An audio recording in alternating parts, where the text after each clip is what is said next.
I'm Caleb Brooks with Sports Blitz, and I'm here at Lee Marketing Group at the location here, and I'm joined by Lee Williams, former pro golfer. And first off, just thank you for coming over here today. I know that you probably had a lot going on with the Memorial Day weekend and everything, so thank you for coming here and joining me today. Thanks for having me. I appreciate it.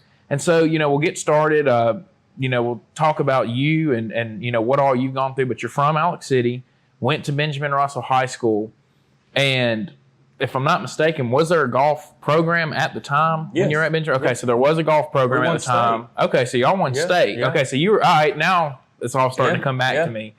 So there was a program. We dropped the program, and then Coach Tate brought it back. Is what happened. Okay, and so you were a part of the golf program, won a state championship at Benjamin Russell. From there, where did you go in life?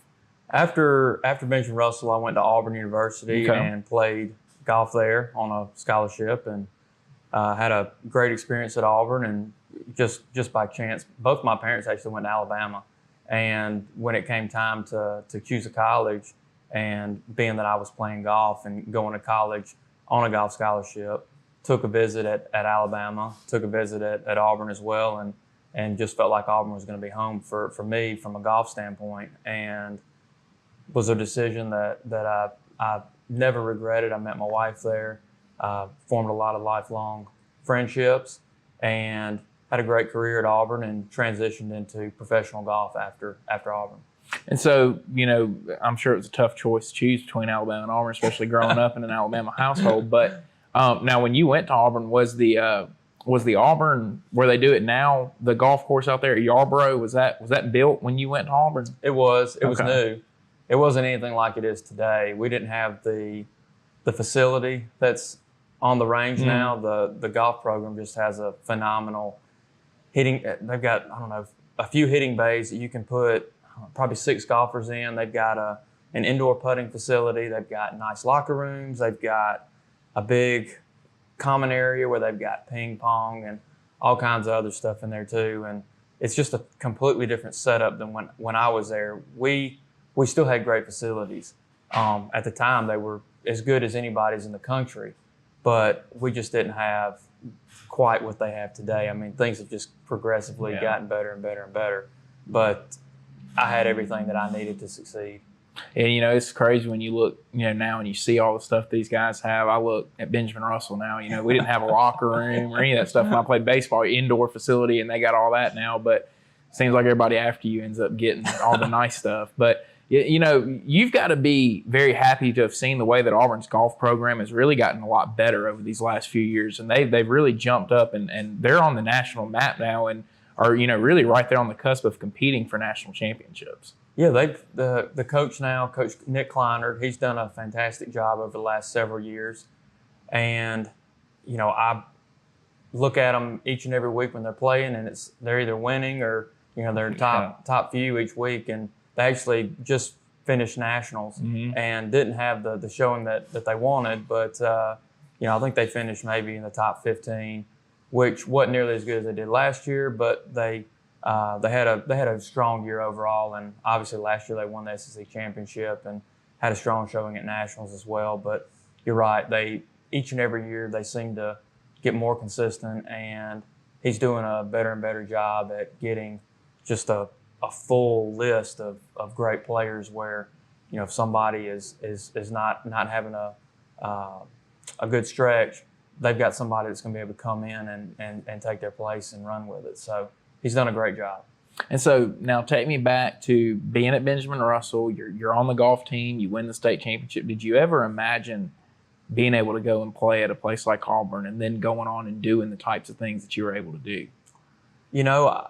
That's what my goal always was. So yeah, I mean, I was very optimistic that I would be able to do that based off of experiences that I had playing in junior golf. And those are the people at the time, those are the people that I was competing against for these spots on collegiate programs. And so I felt like I would be able to play at the collegiate level. Once I got to college and I started playing at the collegiate level and having a lot of success, I felt like playing professionally would definitely be something that that I could do and be successful at. And so, yeah, I mean, I took it one step at a time, one level at a time, and my goal was just to always get a little bit better and a little bit better each and every single year. And if I did that on a consistent basis, little bits add up, especially when you're already pretty good.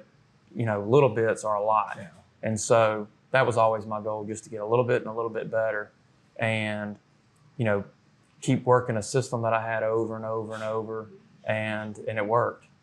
And so, at what point in your high school career did you really start getting a lot of offers coming in and start kind of realizing, okay, I'm getting some attention from some big time programs? I'd say at the end of my sophomore year, I was getting where I was more consistent and I was a lot more competitive. And then my junior year, my senior year, I had great junior and senior years, and it's changed so much now. But when I was going through high school and the recruiting process, they started looking at you maybe your sophomore year. Your junior year was your big year. I mean, most of the time by your senior year, there was a few spots open, but there wasn't a lot left. And nowadays, I mean, kids are, committing really, really early. And it was not like that when I was in school. So you need to be peaking, say, junior year. And fortunately, that was kind of when I was hitting my stride, junior and senior year, and had offers and was even recruited out of the state, but I wanted to stay in this area, and ultimately felt like Auburn was home. And so, that's one of the things I was going to ask you about, was the recruiting process with golf. When you go through the recruiting process and everything, how much different is it, from, let's say, football, where you go to all these combines and you do all that? How much different is golf, and how do you get seen as a golfer? Yeah, it's a lot different. There are no combines. Back when I was in school, going through high school, if you took you could only take so many official visits, and you could take maybe unlimited unofficial visits, or you had a lot more of those that you could take. And once you went on an official visit, there were a lot of rules. I mean, coaches were not allowed to hover over you and that kind of stuff, and they didn't. They set activities up for you to do, but I did not touch a golf club once on an official visit, not one time. And I think the reason why is because at the end of the day, the coaches had so much time to evaluate you on the golf course, and there was a lot of tournaments that they could come see you play at. And at the end of the day, that's all they cared about, is watching you in a competitive environment and watching you on a regular basis. And even if they couldn't get there, your scores were posted on the internet for them to see. So, they did a real good job at tracking you, and they did a lot of research on you. They wanted to see your grades, and, were you going to be a problem in school? Were you going to be somebody that was going to be able to, help the team's GPA? It wasn't just, golf played a big role, but they looked at a lot of other factors too, other than just what kind of a golfer you're going to be. Because if you weren't going to be able to stay eligible, then, what good were you going to be to the program? So, it was nothing like what I envisioned a football recruiting process being like, but it was more of getting to know the guys on the team. I would say more than anything else is, making sure that you're compatible with them and they like you. Yeah. And so, you get to Auburn, you're playing there. Was it a lot of encouragement from teammates and from coaches to go and play professionally that made you want to go? I mean, obviously you wanted to go do it, but did them, kind of encouraging you and telling you that they thought you could go play, just kind of put in your mind, okay, this is what I want to go do? Yeah. No, I never really asked if they thought I was good enough to play professionally, to be honest with you. I had it in my mind I was going to go play professionally. And maybe if I had said that I wasn't going to play professionally, maybe somebody would have come up to me and said, hey, you ought to look at, playing professionally. But I never had that. I was always, I'd say after my sophomore year in college, I felt like I was going to be able to play at a higher level. And so when it came, junior, senior year, when I was starting to get ready for turning pro, I never really had those conversations, to be honest with you. It was most of the guys that I played with on the team turned pro. And I mean, we had a great team when I was in school. We won SECs one year. Mm-hmm. We finished, I think, 7th at nationals, either my junior or senior year. And so I mean, we had, I think out of my senior year, maybe I think all 5 of the players that started are all turned pro at some point in time. Wow. Yeah. It's pretty impressive stuff. And so, I mean, would you say that being able to play with guys that, ended up turning professionally, and do you think that helped your game, being able to see, some of the stuff maybe they did on the course every day, and that in turn helped you and really improved you as a player? Yeah, that's a great question, and it's something that I was cognizant of, and I think the other guys on the team were the same way, and our coaches were too. If you don't hang around people that are, pushing you to get better and better and better, then you're not going to improve nearly as fast, and you're probably going to plateau at some point. So it was very important to make sure that, the coaches were recruiting good players, and that when the players got in there, that we were all pushing one another. And we did. I mean, everyone that we had on the team that was traveling was super competitive. And even after college golf, when I got into the pros, it was the same thing. You tried to surround yourself with people that were better than you. They may not be better than you in all aspects of the game, but it's, maybe they did something better than you in terms of, one of the facets of the game, whether that was a mental game or short game or iron play, whatever. And that was something that I tried to do outside of college too, because, if you're not playing against people that are pushing you, then it's really hard to keep improving and excelling.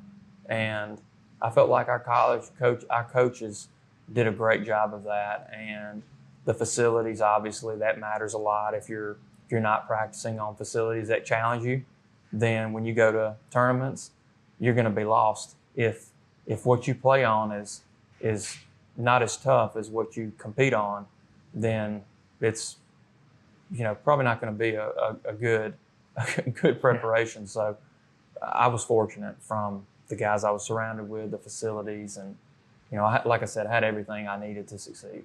And there's, for people that don't keep up with golf and watch golf, explain what you mean about playing on practicing on a course every day that's tough, because I've heard people all the time, what do you mean? It's just a golf course. Well, they're all different. It's just like going to a baseball field. Going to a football field is different. So explain what you mean about how important it is to play at a tough course every day, and how that can prepare you for the other courses. Yeah, I mean, so when I was at Auburn, we had several golf courses that we could go to, and we were treated like we were members, whether that was Grand National, Auburn University Club, Moore's Mill, Sagahatchee. We had several. Willow Point would allow us to come out there. I grew up at Willow Point, so for me that was home. Yeah. But they would extend that invitation at Willow Point would for our golf team too, and so sometimes we'd go down there. Farm Links would let us come out, and so we had a wide variety of places that we could go play and practice at, depending on what the next course was going to be like. If it was going to be really tight and have some length to it, then we'd play a lot at Auburn University Club, because Auburn University Club was really tight and it had length, and it was a ball striker's golf course.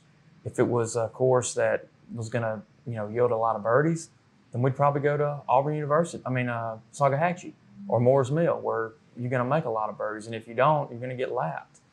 If we were going to have a course that may have wind or things like that, Willow Point, great place to go because it's on the lake and it's open. In the wintertime, it blows like crazy out there. And so, we just had a lot of places. And now, like Willow Point, for example, they've completely remodeled it from when I was in college and growing up. But they've made the greens where they can get them extremely fast. And the team still goes out there now, certain times of the year. I'll see them out there coming and playing. I think maybe the last time I saw them was a couple months ago. But they have their places that they go and play, and will fit certain tournaments that they have coming up, whether it's Willow Point or a course in Auburn or farm links. You know, a lot of places are very generous and want to support.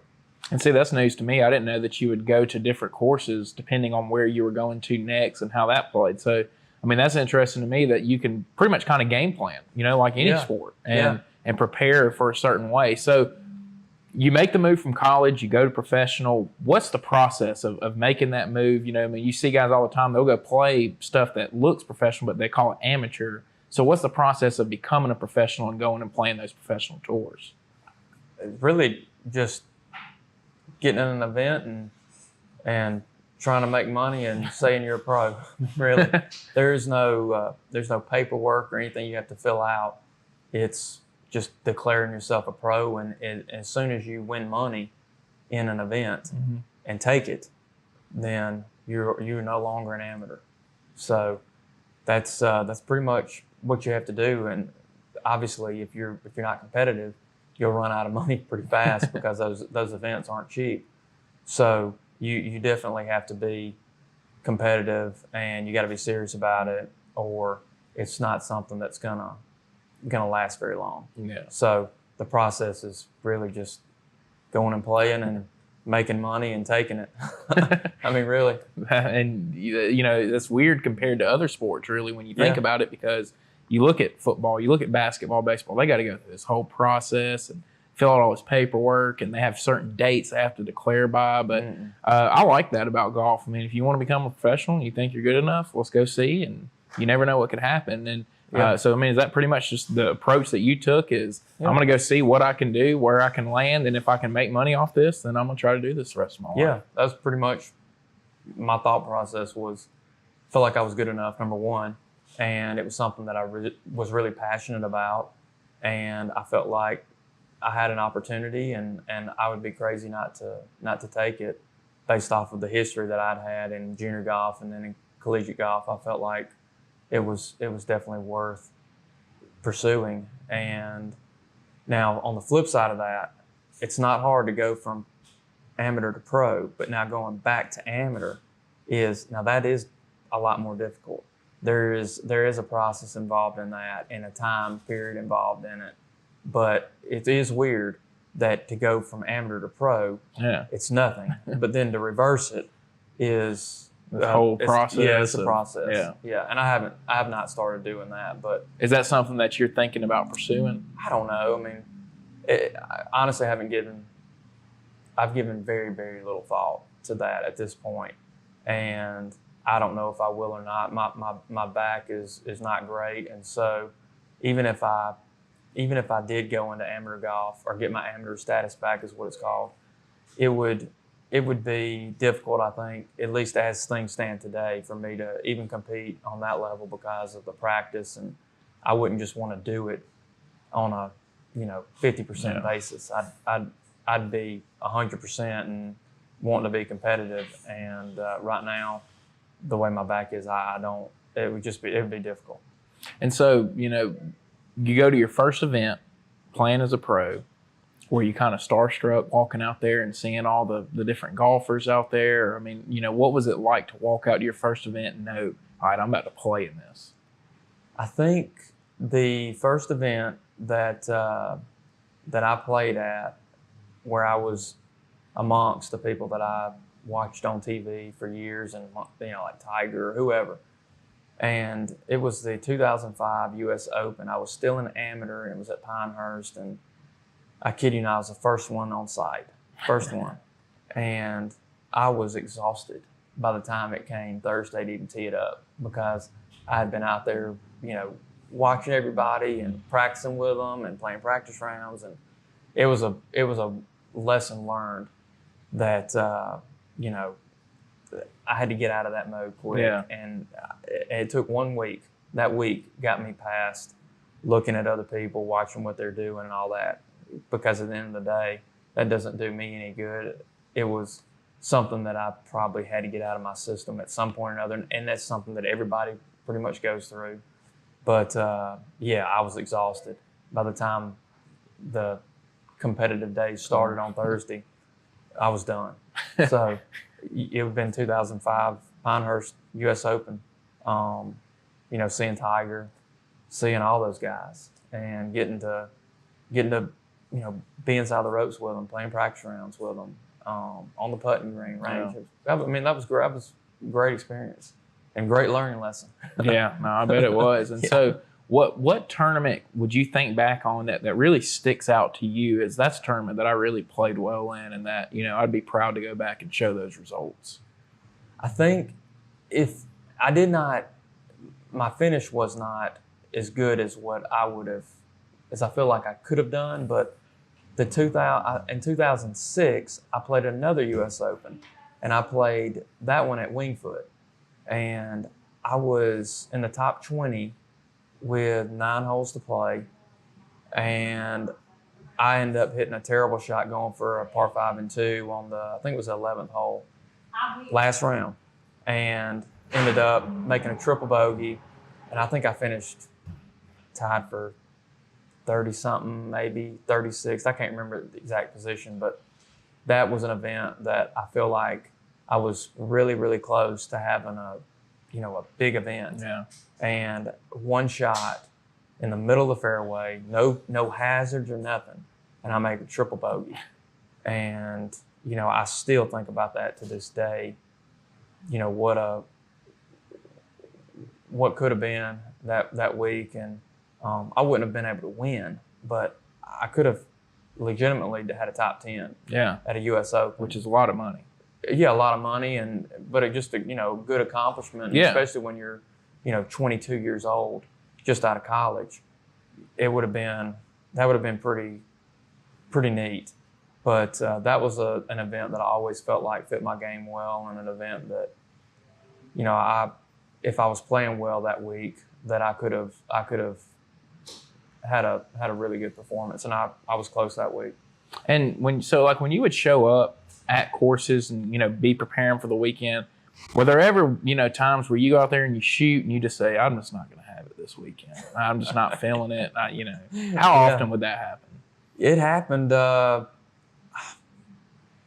don't know how often that happened where you feel like you have no chance. Yeah. That didn't happen a whole lot, but it happened a lot where you showed up and you didn't have your best stuff, and you knew you didn't have your best stuff, and you were having to formulate a game plan to fit, what you were doing, decent that week, because it was very rare that you're actually firing on all cylinders. So you were constantly having to, you knew what your weak points were that week, and you tried to play away from them. And but in terms of feeling like you were hopeless, I mean, you might get that 10% of the time, but the other, call it 80% of the time, you were feeling like you could have a pretty solid week, and if you got hot with one thing, you might win. And then the other 10% of the time, you showed up and you felt like, I've got every opportunity in the world to have a great week this week, as long as I don't get a terrible break or sick or something extenuating. So most of the time you were operating in where you're playing pretty decent, and then 10% of the time you were playing terrible and you knew it, and then 10% of the time you showed up and you were playing great, and you knew you had an opportunity to have a great week. And so what are the differences in playing college golf and playing outside of the fact that you don't have to go to class and obviously sponsors and stuff, but is there really any differences in really the golf game in itself between playing college and professionally? Yes, big difference. I'd say the biggest difference is you got to travel every week. You've got to, time management in college is obviously something that's really important. But then when you get into professional golf, it becomes even more important.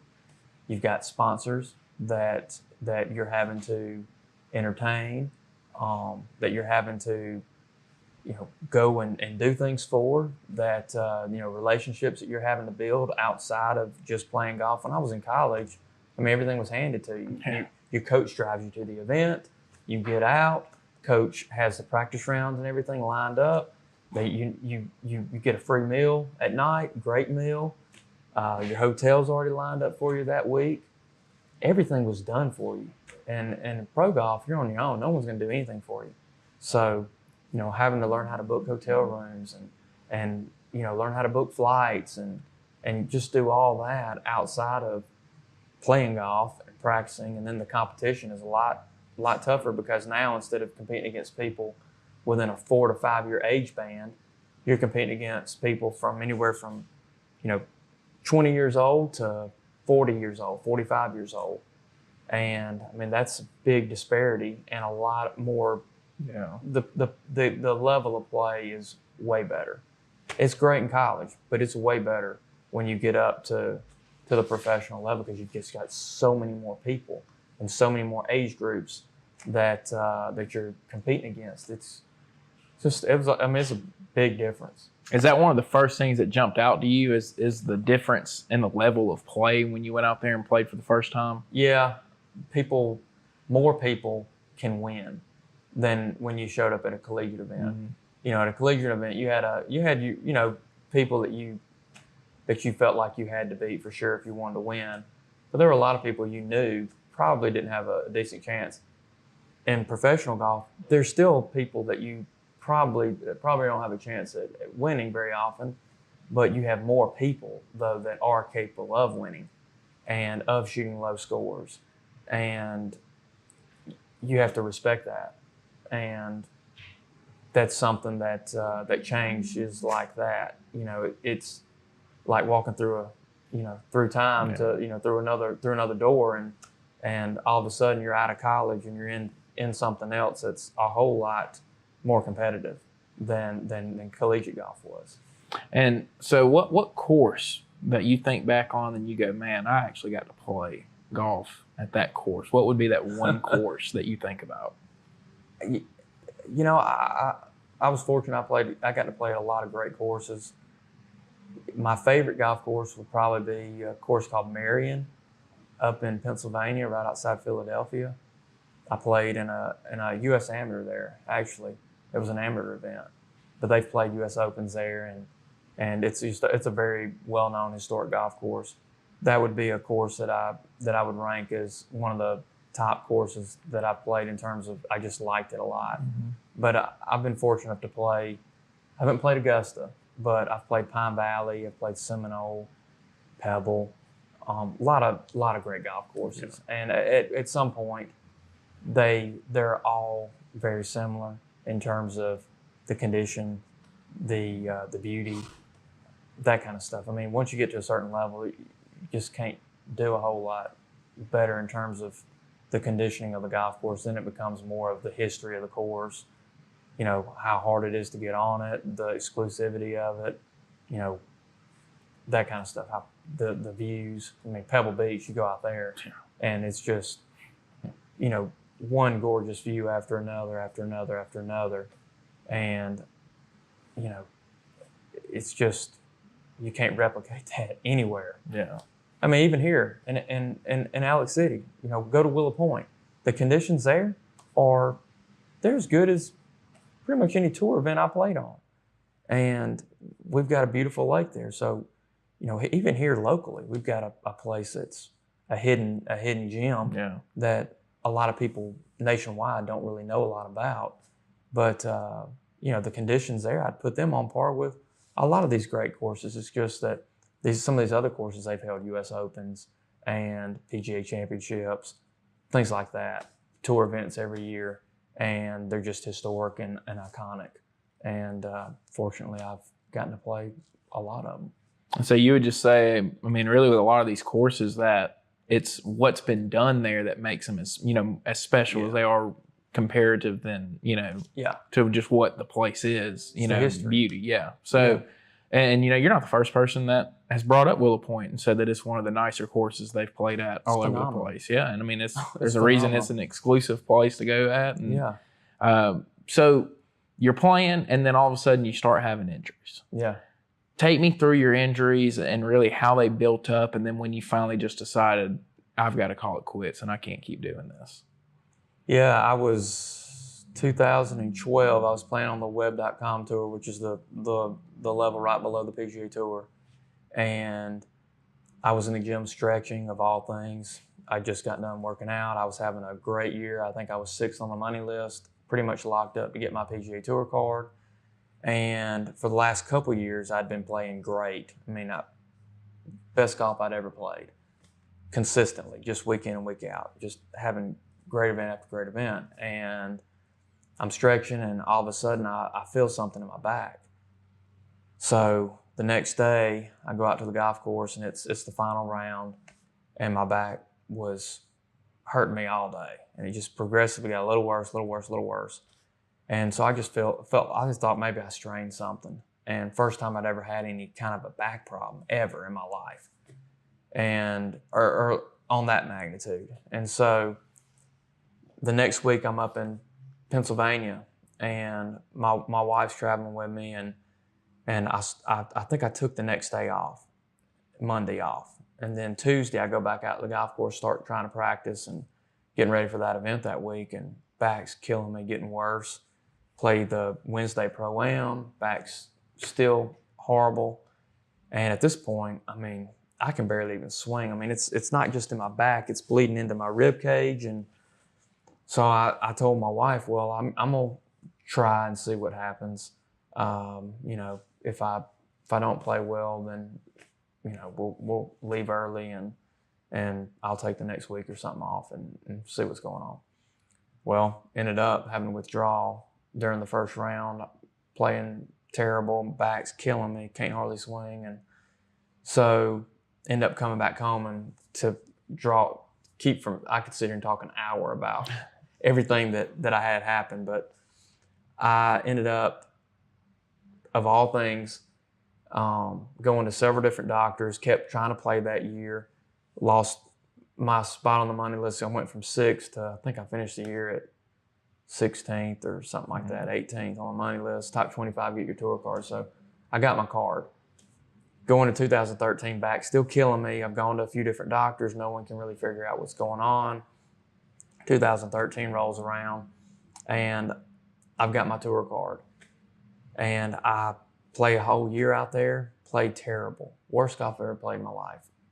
Same deal. The back's still absolutely killing me. Well, I go into those. They have 4 at the end of the year. If you finish in the top 200 on the money list, you get into a web.com 4 playoff events. And if you finish high enough up in those, you get your PGA Tour card back. Well, I go into those. The last event, the last hole of the last event, I have like a 40-footer, and I'm in the second to last group.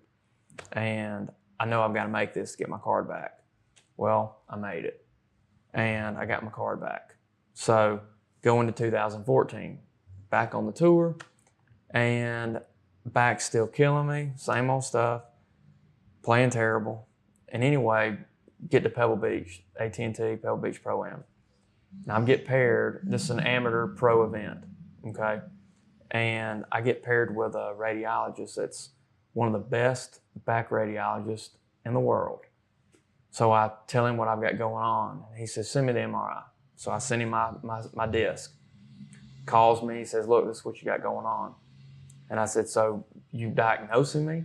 And he said, yeah. He said, I want you to fly out here. I'm going to introduce you to a doctor that I think is the best in dealing with what you have.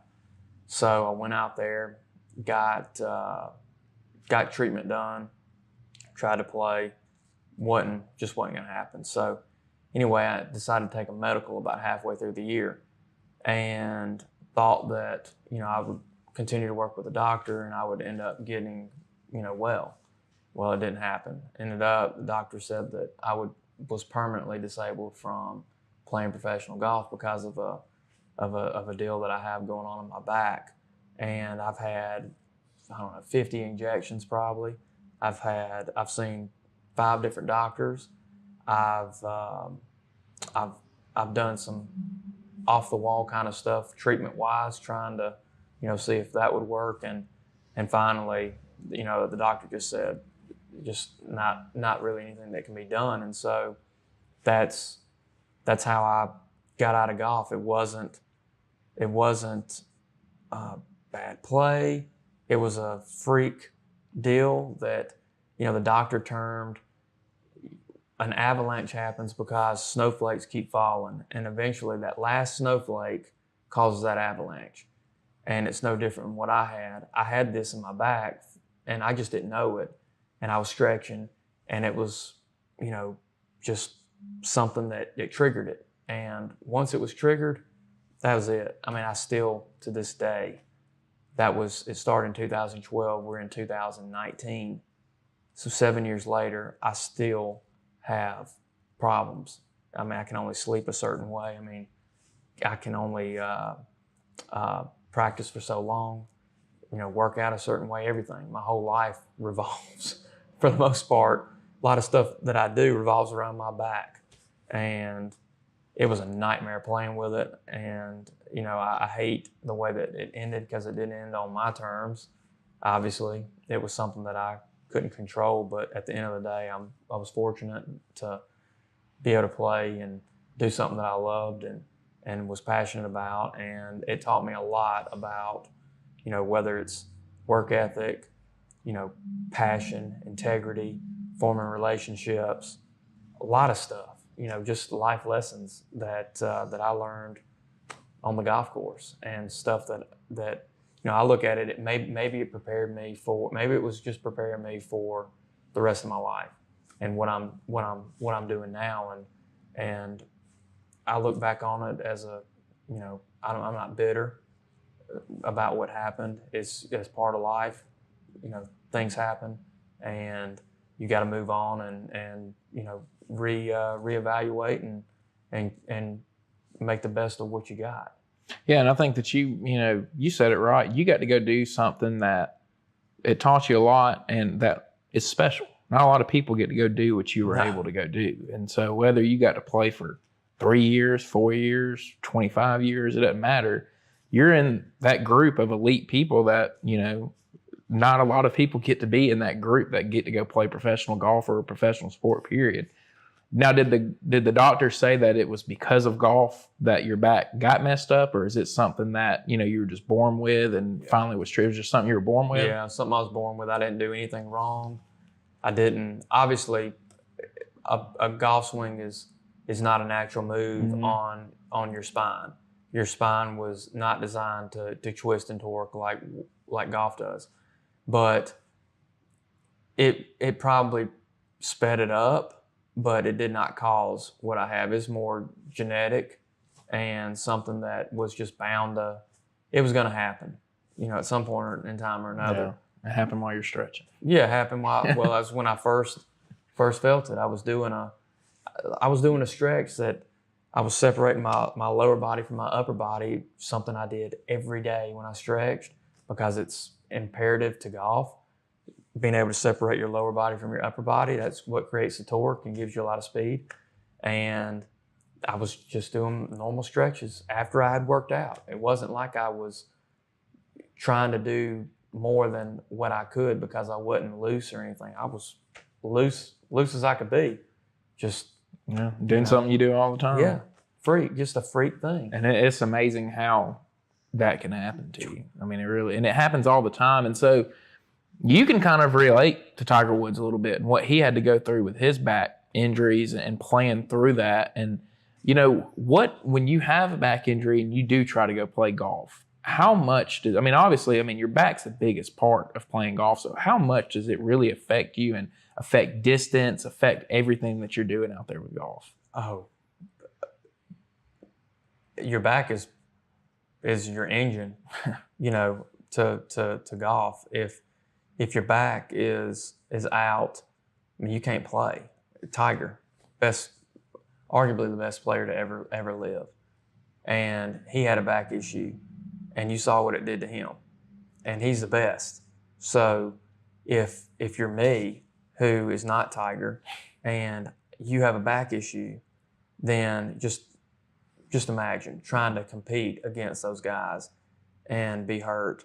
And just trying to power through it. You can't do it. It's just not possible. If Tiger couldn't do it, no way I could do it. And it took me over a year I was just so bullheaded. And, I'd worked for that my whole life, get on the PGA Tour. The last thing I was going to do was sit out. Yeah. And looking back on it, probably would have been maybe what I should have done. I don't know. But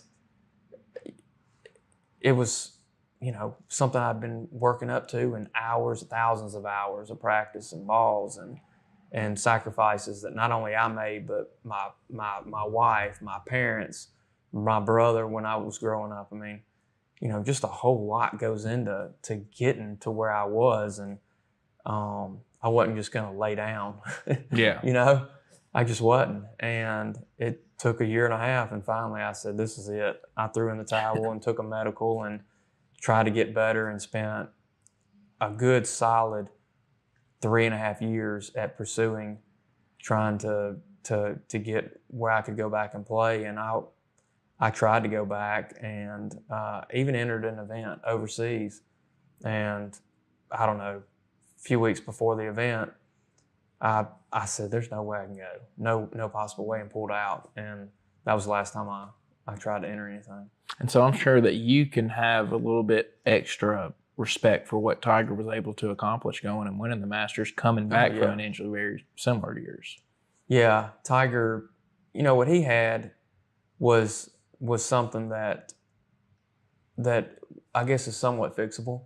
What I have is something that's not fixable, and there's no surgery that can be done or anything like that for what I've got. So it is different. But yes, what he went through and where he was a few years ago and where he is today is extremely impressive, what he's been able to do.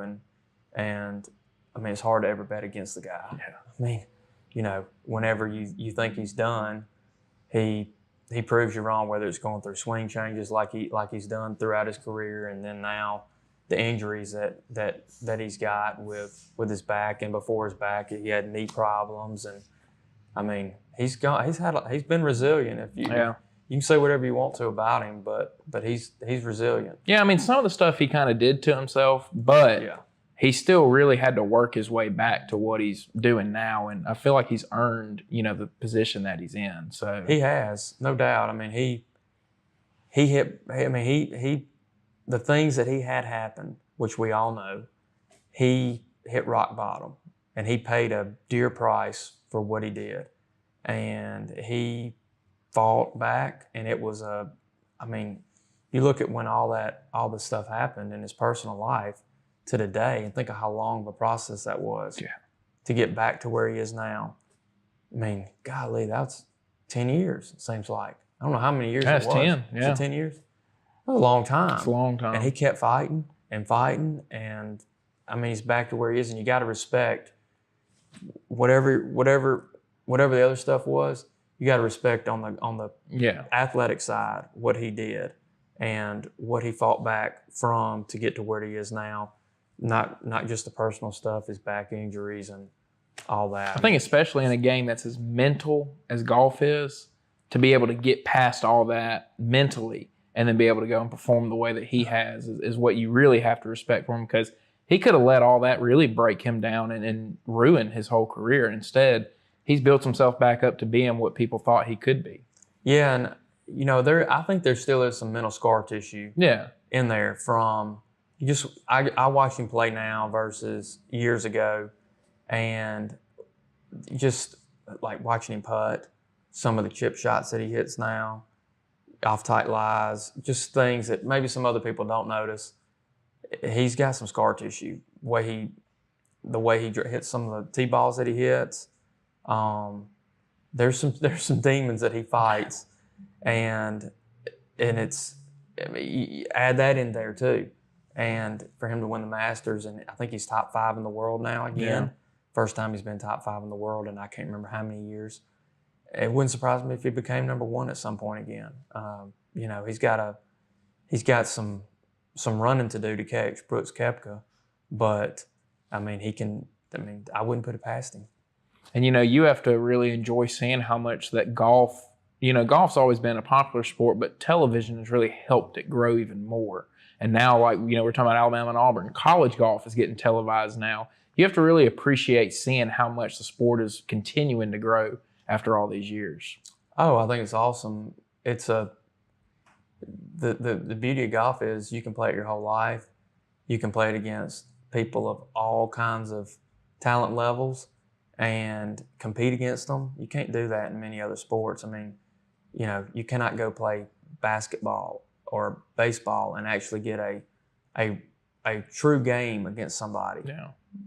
You know, you just can't do that. Tennis, a lot of these other sports, you just can't do that. With golf, everyone is handicapped, so you can all kind of be on the same playing field, and whether you're 70 years old or 20 years old, you can go out and have a good time, and you can play it for a long period of time. And seeing that, you know, where the game is today, and the initiatives that are going on, whether it's the first tee, I think actually the city schools here are doing something, and the head pro at Willow Point, Matt Shepard, has started coming into the school system and doing a I don't know if you call it a golf awareness program. I don't know what the term is for it, but things like that are going on, and that's probably something that many people probably don't even know about. Yeah. But it's something that I think it was maybe a month ago he went and did something. Him and his one of his assistants out at Willow Point.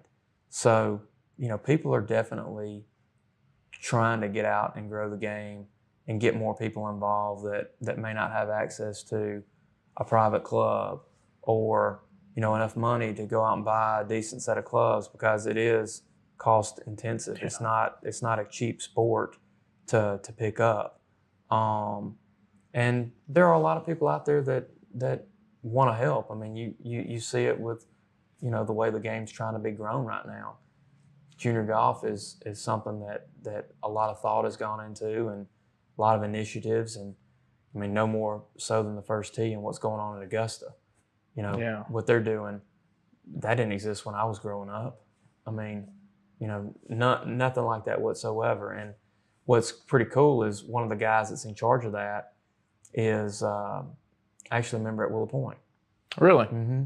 Sure is. Wow. Yeah, he was very instrumental in that whole first tee coming to Augusta National and what it's become, that drive, chip, and putt deal. I guess that's what it's called. The drive, chip, and putt. Drive, chip, and putt. Yeah, he was very instrumental in that happening, and he's a member at Willow Point. He's down there, you know, somewhat regularly in the summertime. Wow. So, yeah, something probably people didn't local know. thing. Alex City people putting in work. But well, he's a Birmingham guy, but he does have a place on the lake, and he does. We'll claim him. He claim him. So, you know, you get done, you finally decide, okay, I can't do this anymore. I can't play. What brought you back here to Alex City, and then what are you doing now? Yeah, so when I finally decided that it wasn't going to happen in terms of getting back to playing golf, I had an opportunity to get in the wealth management business, and I felt like it was a great opportunity because it was something that I was also passionate about outside of golf. I majored in economics at Auburn, and while economics is pretty dry and boring and dull, it did open my eyes into the financial world, and for years that's what I read about was finances. You know, I didn't read fiction. I read about investing and anything I get my hands on. I read that for years. While I played golf, that was what I read about.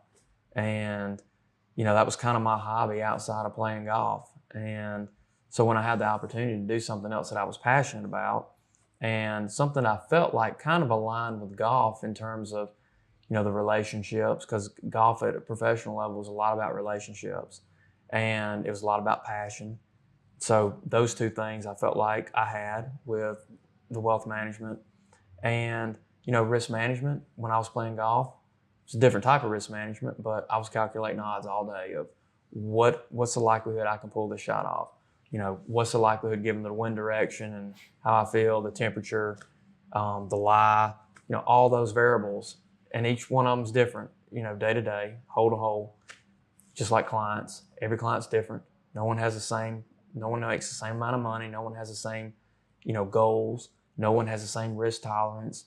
You know, no one has the same you know, families and things. Those needs have to be taken into account. And so, you know, I just felt like it was very similar in certain things that paralleled with what I did in golf. And, you know, I enjoyed it and I liked it. And, you know, so I feel like I'm able to bring the same level of energy and passion and dedication and maybe leverage some of the relationships that I had when I played golf into this business, and use what drove me to become at a very high level on the golf course, being able to do that in this business, surrounding myself, like you said, with the right kind of people, and the organization that I'm involved with, Allen and Associates Wealth Management's a firm out of Homewood that's been in business for 45 years.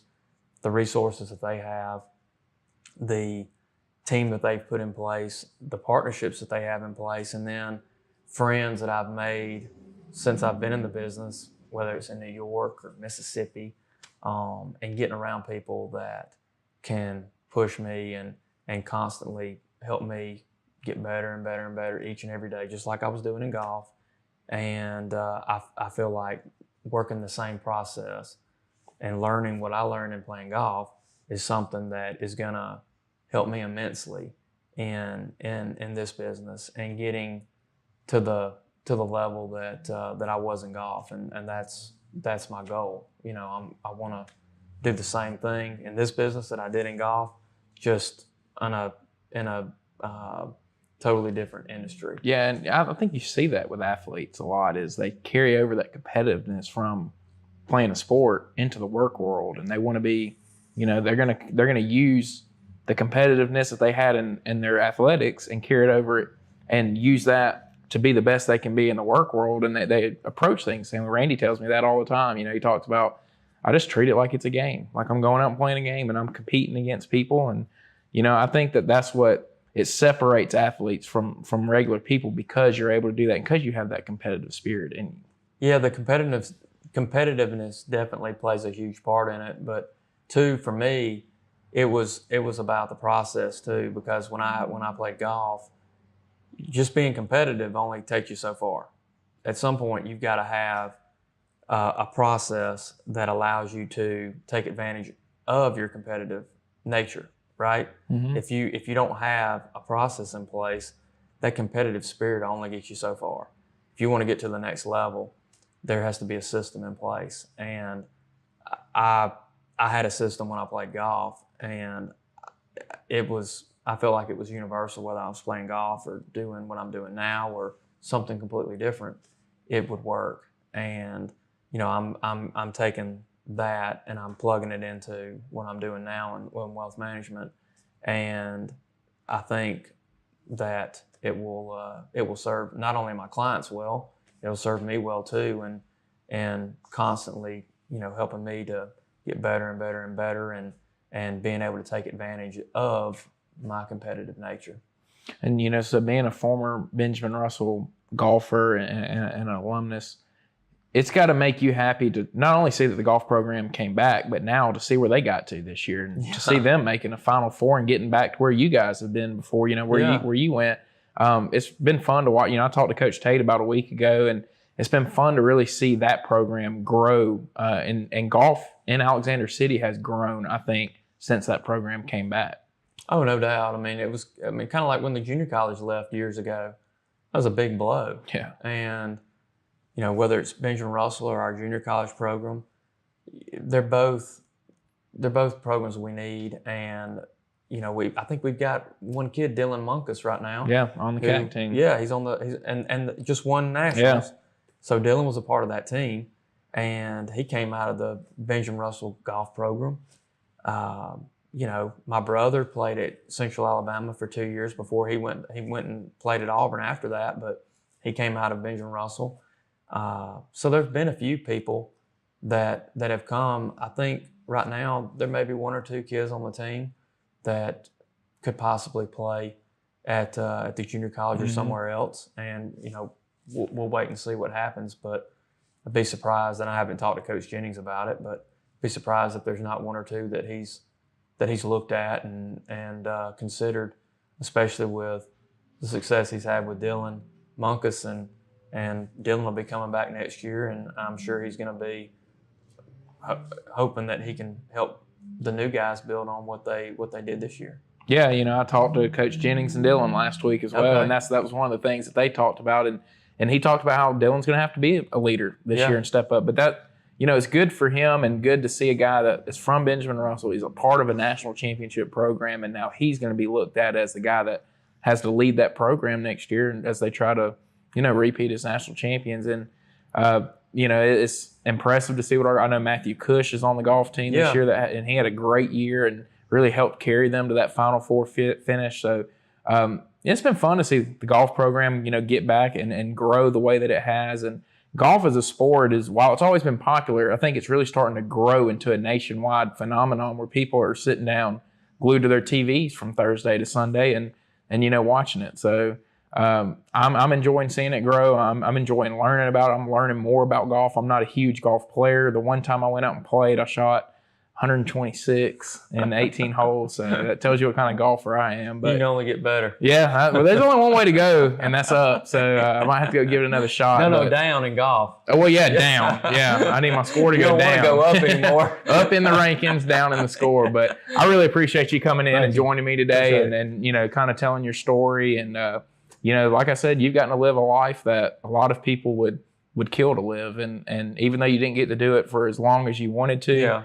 it was a special time, and it's always going to be a fun time to look back on. It was, and Alex City's been great to me, and Willow Point was great to me, and I'm just happy to be here on a full-time basis and back in the community and doing things in the community that I did not have the opportunity to do when I was playing golf. I lived here, but I was gone a lot, and so now being able to get involved in certain organizations and being more active, whether it's in church or I'm on the Habitat for Humanity board, a couple other boards in town now, and I couldn't have done that back when I played golf. And so I'm getting to participate in a different way in our community, and quite frankly, it's pretty exciting to see what's going on in the community in terms of outside of sports, but the way that where our city's going. Yeah.